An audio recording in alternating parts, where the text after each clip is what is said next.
Growing up in Ireland, baking was part of my everyday life. My mum was an amazing cook and she inspired me to become a professional chef. Since then, I have travelled the world perfecting my craft and developing my own unique style.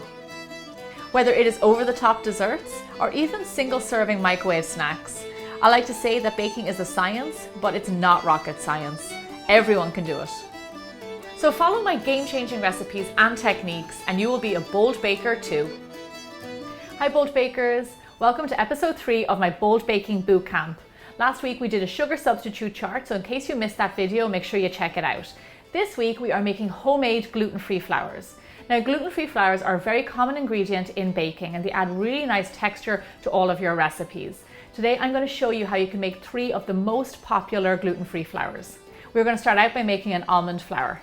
Now into our blender pitcher we're going to add in some raw, unsalted, unroasted almonds.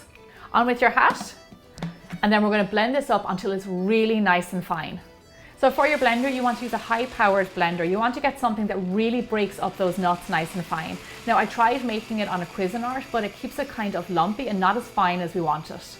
Okay, so it's been under a minute and our flour is done. Now your flour will roughly take a minute to maybe 2 minutes. The one thing you don't want to do is blend it too much because then it will actually start to turn into like a nut butter and that's not what we want. Okay, the next step for our almond flour is to pass it through a sieve. Now the reason we sift the almond flour is because we want to get it really nice and fine. And I have more notes about how to use these different recipes on my website, so make sure you go over there and check that out. And if you're watching my video for the first time, welcome, and make sure you tap that subscribe button. Okay, great. We have this lovely fine powder underneath, which is our almond flour. And then in the sieve, you have the little lumps of almond. Now don't throw these away. You can snack on them or you can put them into smoothies, whatever you like, but just don't throw them away.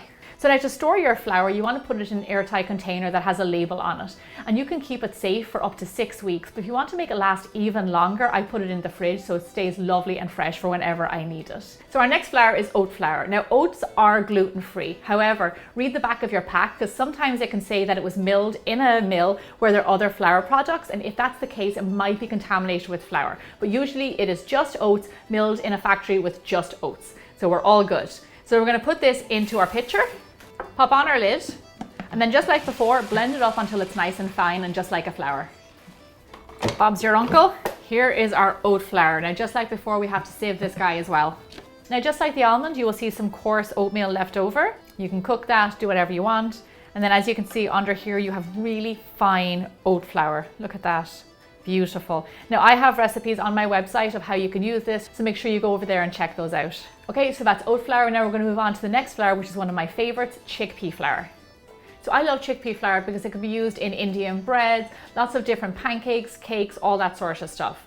So into our blender, we're going to add in some dried raw chickpeas or garbanzo beans. On with our hat and then blend these puppies up. Now the chickpeas will take longer to blend up because they're hard beans, so they'll take around 2 minutes or so. And that's why a high-speed blender comes in handy because it really breaks them down well. Okay, so it's been 2 minutes. This guy is lovely and powdery. Now we're going to sieve him as well. Now the chickpea bits that are left over in the sieve, you want to discard those because we can't use them. And then what you're left with is this lovely yellow flour. Just look at that. It smells really good. This is great for making like Indian flatbreads, pancakes, things like that. So there you have it, 3 easy homemade gluten-free flours. They could not be simpler to make. I really hope you enjoyed this Bold Baking Bootcamp. Stay tuned for next week where we're going to make dairy-free milk. And make sure you check out all of my other videos.